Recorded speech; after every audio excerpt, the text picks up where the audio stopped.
Hello, Matteo. Hi, Larry.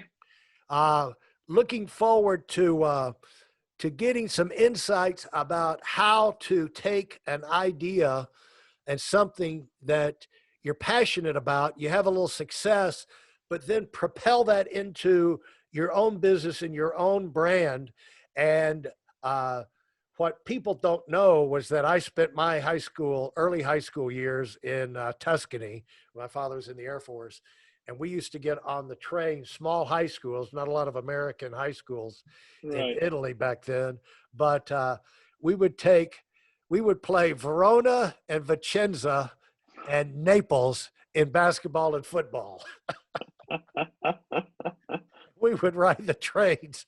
It was a limited schedule, but we played over and over. But Verona and Vicenza, and the big battle cry for the school was "Beat Vicenza." Somehow we cared more about beating Vicenza than Verona. But That's funny. and I was telling you this last summer about where Camp Darby was there in Yeah. Terrania, below Pisa, and you said that when you went back, you drove down that road and went right by it or something. So Yeah. Actually, this summer, I had a friend who invited us to, go see them. And so we're going there and we go to Livorno. We stay, with his parents. We have dinner and stuff. And then they go, let's go to the beach tomorrow. And we go and we're going to Tirrenia. And then I see Camp Derby. And I'm like, what is this? And then, we talked and he said, that's the beach. And they have a thing, a flag saying the American beach. yeah, That's where the yeah, Americans go. So, yeah. That was my high school job at 50 cents an hour, working putting the chairs out of the American beach. But my, one of my first, well, yeah, one of my early jobs. But the thing is that now, how did you go from that? You're out in LA, you're growing up, uh, and now you're starting to think more serious about a business. Or when did the idea of getting a business of your own and being serious about this, rather than just picking up a few dollars here and there? When did that get in there? And then how did you make that transition happen? What did you do right in that right. area? Well, so for me, it took a little longer than I actually wished because I started getting my own business in early 20s. And the main reason is because, you know, you go through life and then you think on things in the past. But, I had a few people that were quite negative around, and they always made it sound like it would be impossible for my dreams to come true and these things. So, after you leave these people behind and you actually find people that are nice and actually look at life with brightness, that really gave me a new understanding and new scope because I had a goal. I wanted to be a designer, but everybody would just tell me, "Oh, you can't. You didn't go to school. I didn't have money for college." So I basically self-taught myself, and but it wasn't until the early 20s that I realized, you know what, I can actually do this. So we got a store in Italy because in the US at that point I was basically on my own. I was bigger, but I didn't have maybe the trust in myself as much as I wanted to. So I went back to Italy and I opened a store with my mom, a clothing store on the Lake Garda near Verona. And but that gave me actually the freedom. I'm like, I can do this. I spent the summer before working for someone else at a store on the lake, and I realized, you know what? I can do this. Like everybody thought I owned the other store. So I'm Ah, like, maybe ah, maybe I should own it because yep. I that's the one thing that I would say, and I know we've talked about it before, is when you find good people also that work for you, always like actually motivate them and make sure they know that they're well liked and everything.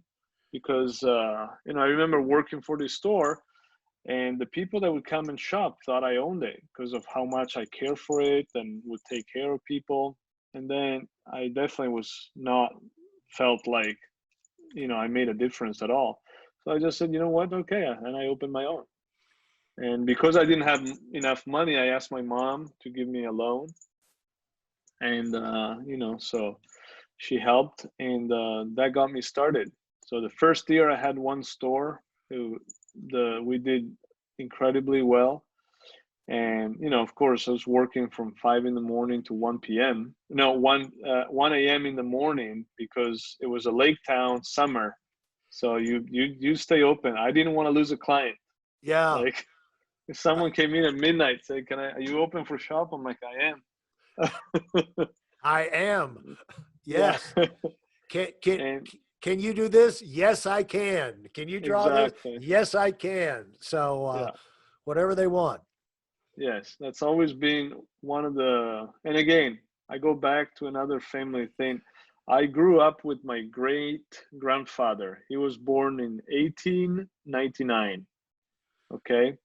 He was a very known, businessman in the cattle business here in our town. He had a cattle business, he had a restaurant, and he had a chop house. So nothing would go to Wow. waste. He Wow. figured out how to make money from everything that he did. And but he died when I was 14. He passed. He was 98, and but I learned a lot of great lessons from him. And so but that was one thing that pushed me. I'm like, okay, I'm gonna do this business. And then after the first year, I had a store. I'm like, why do I just need one? I want another one. So I had an opportunity to get two more, and I said, why not? Why only get two if I can have three? So I bought two more, and the next season I had three stores. So that was much busier time and more headaches. Pretty But pretty you rapid know, expansion. yes. But I believed, again, when you love what you do, I was so in love and so energetic, and even though it was a lot to deal with, Yeah. 22 employees, and I was young, I was in my 20s, and but it went well, and I pushed, and I started putting in. I used to buy goods also, of course, they were not my designs, and then actually with three stores gave me the freedom to actually put in some of my designs because I my Volume. mom, Volume. yes, volume, and Yeah. also it allowed me to make some things that I design and put them in the store Yeah. and see how they went. That Right. way it was my creations. Yeah. And Lee, out in Aspen that we've had on, Lee Oh has yeah, done the same thing. She's got three stores. She's got her her own line, ODA yeah. now, and similar type thing. So you get your own brand. And what did now your family was? You knew all the artisans in the area. I mean, and you were Uh, proving yourself. I guess you were proving yourself as somebody who could be trusted too. What do you think caused your stores to stand out, other than long hours and everything? What made you different? Do you think? well, I think especially in the town where I And opened the and the store. point and the point I want to make here is, like, if you're going to start a business, there's going to be other businesses in the same industry. You're probably not going to Sure. come up with a business nobody else has Yeah, and be able to corner the market. So right from the beginning, you've got to give people extra reasons, something. You got to stand out, and yeah, it's not enough to do the basics. You got to do the basics plus.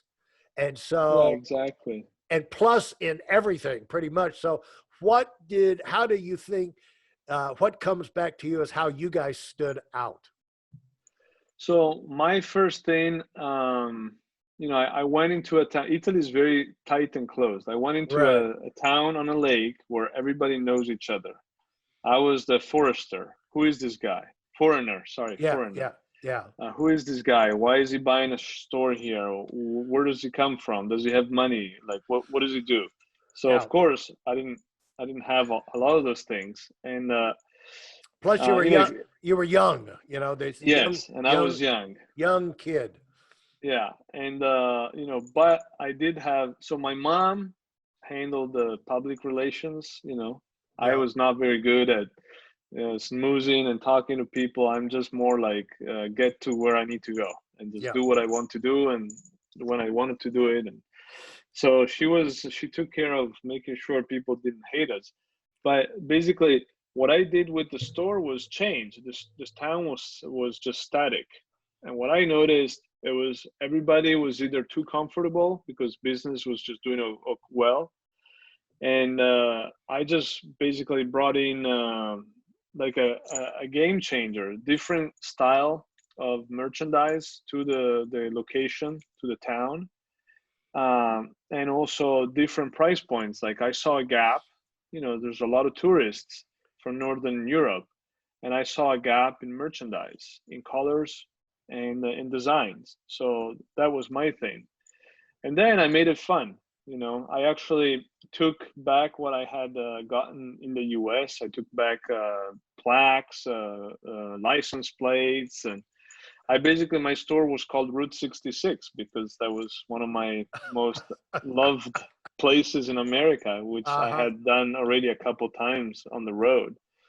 So, and I just made it fun. Nice music, and you know, learn from Abercrombie and Fitch back then. They had a lot of music, not a lot of perfume in the store, but just loud music and just fun people. And when people came in, I was just super eager to say hello, and we cheered them in whatever language we thought they were, whether they were Dutch or you know French or Hmm. so we just made it very comfortable for people to come in and enjoy, and plus the hours.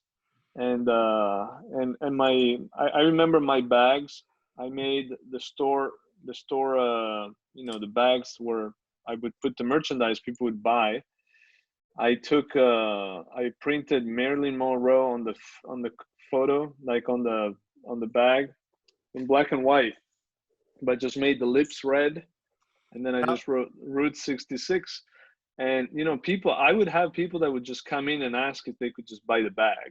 They didn't want to buy it. It's like, we yeah, heard you have the cool bags here. Can we just buy them? And to yeah, me, it was so fun. And I yeah. remember it would drive people nuts because they would go through the town and see my bags everywhere. And I was just so excited. I would go to the bar and have an espresso, and somebody was bad mouthing, like, "Who is this guy? Like, what are they doing? What are like? How are they? Why is everybody shopping there?" You Yeah, know.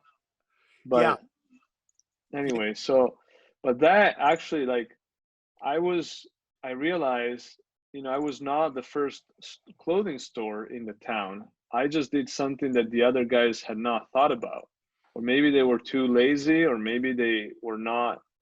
You know, I remember there's two businessmen that came to me and say, "Why did you come here? Why are you destroying this town? Why are you doing what you're doing?" And I said, "I'm not destroying the town." why, They said, why "Yeah, are, why are you're you taking our destroying? business," You're destroying the town. you know?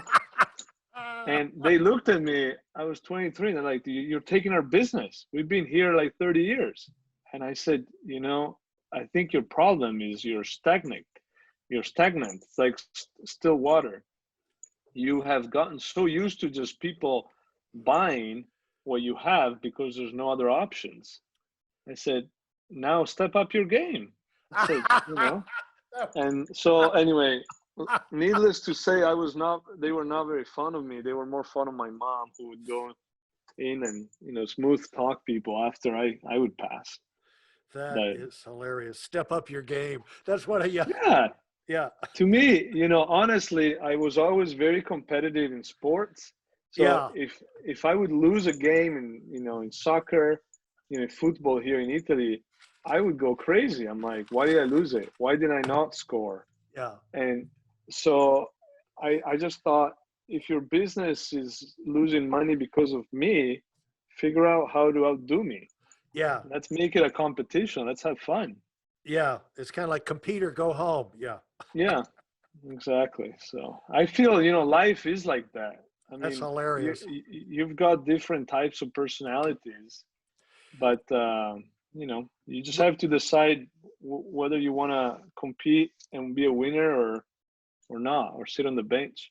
Well, what I'm hearing from you, Matteo, is that when you got, it's one of the advantages of having a business of your own, that you can call shots, you can see things that need to be done, and boom, go Yeah, back in, meet with your team, install it instantly, or like you said, you have a design idea, you can design it, put it out there, adjust it, tweak it. When it goes stale, freshen it up. But the point I'm hearing is uh, that you won by adding sizzle and fun to the business. This take the yes, stagnation. You expand did some of the standard things of product line and price points and things like that, but by themselves, that wouldn't have propelled you over the top. That might have given you a little boost. But the fact of adding the fun and the sizzle and the excitement into making the experience of people glad they came in. The idea of, if you don't make them glad to come in, they're not going to come back. In fact, yeah, that's a lesson for all of y'all that are running meetings around the country and working with salespeople, or there's salespeople on the commissions like a volunteer army. They have to uh, you have to keep them wanting to come back. But if customers are not under your control, so if you don't make it fun and have a little sizzle and excitement going to your store, glad they came in, they're not going to want to come back. They're going to go to places that stick in their mind, as a fun yeah, place, And I've always said the people who can master the details of their business and hide the details, simplify that, but emphasize the fun side. That's what Disney does. That's the secret of Disney.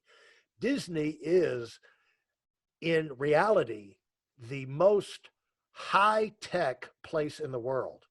The in Orlando and out in LA, in France, that's it's yeah, they got all these computers and machineries and robots and but it's all under the veneer of happiness and fun and colors and you know what I'm saying? So when people go to yeah, Disney, they don't say, man, at the computers they have there, man, all the machinery, it's just astounding how complex. No, they hide all that. They hide that, and they put what people remember as the fun part. And that's yeah. what makes them come back. And so the people who can do that in business always come out on top, because people, you stand out. That's how the best way to stand out. And Well, I tell you something about standing out. I was talking to one of the parents last, what was it, Monday? Yeah, just this last week. They go to school with my kids, and they are actually from this little town, Pesquera, where I had the stores, but I didn't know. And they're talking to me, and they're like, there used to be this store down there. So my third one in the town was not in the greatest location, so I had to get smart about it. What I did, I put crazy color wigs on the mannequins. So the mannequins were sitting outside the stores on the street, on the walking street. And the lady was like, and I remember there's this store who's gone, it's not there anymore. And we would always stop by and go in and shop just because my kids loved the mannequins. They had these crazy color wigs, and I was that's like, well, that was one of mine. that's So we just started hilarious. laughing. But again, you know, what do you Making do? Yeah, making it memorable. So, and the thing is, when you add, here's a point I want to make. When you add sizzle and fun to your business, you add it to your life. If your Yeah, business is boring, your life's going to be boring. There's just no way to separate, having fun. If you're just enduring the day, just trying to get through and dealing with problems and problem people all the time at work, you're going to be a sourpuss when you go home. right. Yeah, But when you've got this fun business that people come in, you're going to carry that home with you. So, folks, add some sizzle and some fun to your think about. They said, well, I don't know how to do it. Well, go shopping, go to, circulate around and see what you find that you like, that you yeah, respond to. And maybe go to the most successful stores and see what they're doing, because that's where you pick up. There's some reason they're successful. So go in there and try and unravel that thing. And if you look at the Apple and Amazon and all of those, Google and all the successful, they're always changing things. They're always using, some color. Apple uses that Yeah. gray and white a lot, but then they splash the color in, and then like really nice designs and fun themes and stuff like that. So, get some color, get some sizzle, get some excitement into your business, into your life. That's where the quality of life will come out. And Yeah, so I also think like it's really understanding what you're doing. Like for me, we were in a tourist town on a lake. People are coming in vacation. right, So I remember a lot of people would tell me, "Oh, your store is so fun. We go into the other stores, people look at you from the top down because you're in shorts and right, flip-flops, and they like look at you, you walk into the store, they look at you weird, and they don't say hello. They just kind of like, who is this person walking in here, like being snobs. I used to be, and I would train my people, be the opposite. We want them to come in, say hello, be smiley, but not fake smile, like actually let's enjoy this. yeah, We're here on vacation. right, We are lucky enough to work in a vacation town, and so the experience people would have, I like, people would go out with a smile.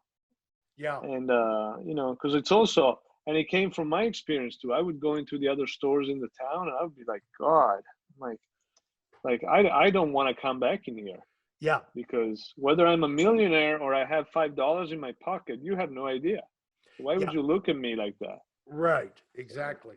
Well, this has been fantastic, and I think we're making people stop and think about their own life. I mean, you're gonna add some sizzle and pop and fun to your life. That's why uh uh Thorsten Overgaard, the photographer, that Yeah, you work with him, that's what he's yeah, after. That's what he understands. People like fun. They like the extras. They like the stuff they don't need, but they like, yeah, and uh, add some of that. That's why, we click so well. And, we like that fun. We understand that you've got to have that to have the quality of life you want. And everybody's different. That will be different things to different people. But think about putting a smile on your own face, yeah. and then you can put a smile on other people's faces. So thanks so much, Matteo. This has been great. Thank you, Larry.